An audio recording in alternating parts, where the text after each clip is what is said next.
Today, we come together at this pivotal moment, one that underscores the unyielding strength of our military alliances and strategic necessity of unity through cooperation. It is my firm belief that when nations collaborate, we become stronger, not just in arms, but in the spirit of humanity. Allow me, on behalf of the entire members of the South African National Defence Force and the government of South Africa, to greet and welcome you to this momentous gathering of military attaches. We have turned into our colleagues and valued partners in defense diplomacy arena and in the advisory core community. In my books, this gathering of dedicated professionals whose efforts shape the global security landscape is one of the most important days in our calendar. This is the highest form of acknowledging that defense diplomacy stands out as one of the most important instruments of foreign policy and the security of contemporary states. Together, our exploits within the defense diplomacy arena have had tremendous spin-offs in various fields of endeavor that we engage ourselves in, be it sharing of defense expertise, force preparation, best practices, creating platforms from which military hardware could be accessed from our various industries, as well as entering into bilateral and multilateral defense pacts and memoranda of understanding that continue to ensure that we have the muscle to act as a collective against security challenges that encumbers us from time to time. So, comrades in arms, one of our objectives as the protectors of the world is that we are all dedicated in ensuring peace, security, and stability for our nations and the regions at large. South Africa has long been a champion of peace, both on our continent and in the international community. And as an active member of the African Union and the Southern African Development Community, SADC, we have committed ourselves to addressing the security challenges that threaten national peace and regional peace.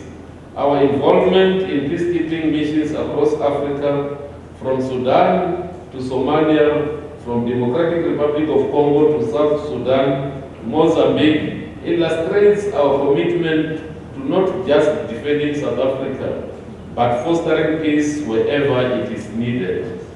Yet, Africa's security environment remains complex and ever-changing. The rise of extremism, insurgencies, and violent political movements across the Sahel and the Horn of Africa pose a grave threat to stability. In South Africa, we understand that peacekeeping is not just about military intervention. It is about building long-term stability through a multi-layered approach that includes diplomacy, economic recovery, and strengthening of local institutions. South Africa will continue to play its part in the African Union security architecture, advocating for a collective response to regional crises and helping to build Africa's capacity to manage its own security. We have witnessed in recent years how important the main student exchange programs have been to raising the bar for training in both our military educational institution as well as the visit of our ships to our harbors. At senior and junior developmental courses, we have always benchmarked these programs and integrated best practices into our systems. Thanks to the warm relationships we developed through the MEC, the South African National Defence Force has backed numerous international students in a variety of programs. And our members have also been hosted and given lectures in nations outside our boundaries. I completely recognize that domestic and international agreement can improve conflict prevention and resolution stemming from deeper and more effective involvement, such as that offered by the MEC. The South African National Defence Force, as a committed military entity with upheld international responsibilities, aims to strengthen defence relations with nations whose armed forces align with our vision of world peace as essential for successful trade and investment. We therefore aim to enhance cordial defence relations based, once again, on mutual trust, shared benefits, equality, and collaboration with armed forces worldwide. In conclusion, I want to stress that the military attaché and advisory corps is an essential mechanism for both bilateral and multilateral collaboration that our armed forces cannot achieve additional progress without, and we must strive to enhance its growth continuously. And therefore, it is in our hands to strengthen the bond amongst nations and be the ones that are catalysts in bringing peace. For we are the only ones who has the monopoly of violence.